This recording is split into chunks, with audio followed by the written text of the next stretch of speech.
my project, Wandering Mind Space. And so now I'm kind of bringing everything together in one place, whereas, it's fragmented across a lot of social media channels. Wandering Mind Space is the mothership. And so I'm going to post a Wandering Mind Space Insta-feed post soon to kind of bring together what I've been up to, how I moved over. Now I'm moving from more of a private, fictionalized me, kind of a reality bending thing. How we are, in a way, reality distortionists, depending on what we share and who we share it with, where we are. It's all situational. Social events are very much like that. Whenever we come together in digital space or physical space, and even the virtual, with dreams, we dream about people, we dream with people, things like that. The dream is real, I hear what we're saying. Yeah, I saw that. I have a lot of data. Sometimes I have to back away. Today was a day I somewhat back away. But sometimes the minutia is good. I don't know how many people have done what I've done. I mean, down to the time stamping of things. That was important because the synchronicities of what I felt and who posted what somewhere, like if they went live on social media and I sent something maybe a few minutes before, and then all of a sudden, they started a live session, a live chat just around that time. Isn't that interesting? Yeah, so yeah, that sort of thing. I have years of data of that, and that's why I do a lot of that very detailed recording. So that's Scribe's work, and Scribe's organized chaos. I have so much data that now I have to rely on memory.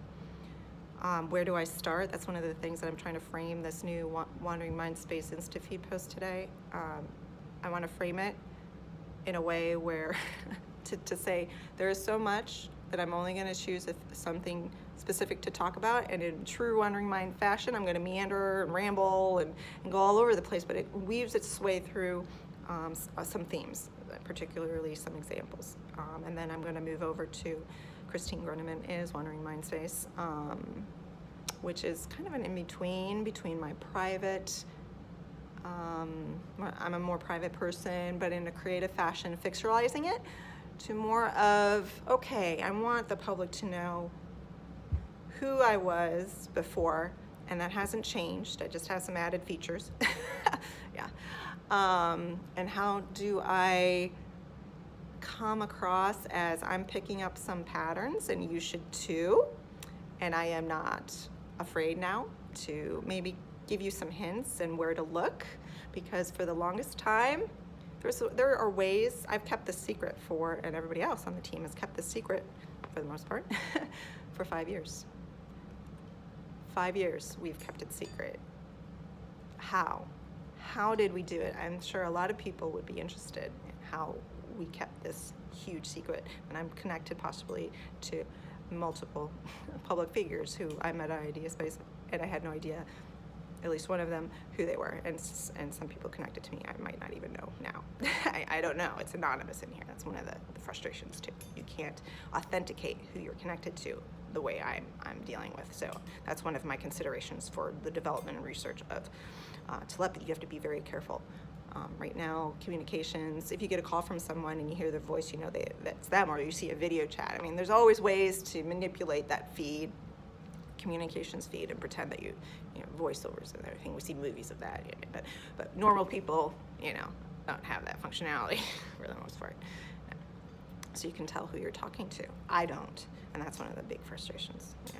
But I, followed the little breadcrumbs, the digital footprints, the traces, and then we started sending messages out to each other on social media and other media, and you pick up on these breadcrumbs, and you have to consider them. You don't know for sure. I don't know for sure, but now I have a good collection of them, and I have to go back from memory because I have so much data. It's a one-woman show here. I don't know. I mean, I have so much data. I'm trying to organize it, but it's organized chaos. So I'll remember something. And I use multiple devices. and have multiple hard drives that were across the years, and one, hard drive would start failing and have to back up, or a computer server, that sort of thing. So, I mean, it's everywhere. And then how the metadata was, hopefully preserved. And that was important to me. But tracking down, okay, I remember this instant, let me go track, what that data piece was, and it takes forever to try to find because I haven't cataloged anything, I haven't indexed anything, and it keeps coming in, so what I'm working with is just some highlights, and focusing in on a few things, and that is basically, you want to say something?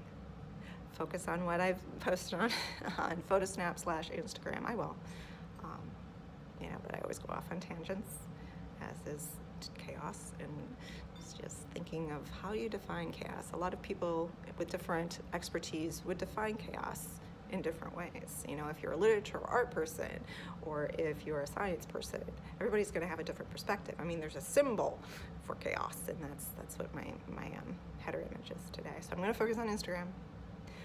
I will talk to tricksters so everybody gets an idea of what InstaFeed is all about. I am Scribe. I am doing a transcription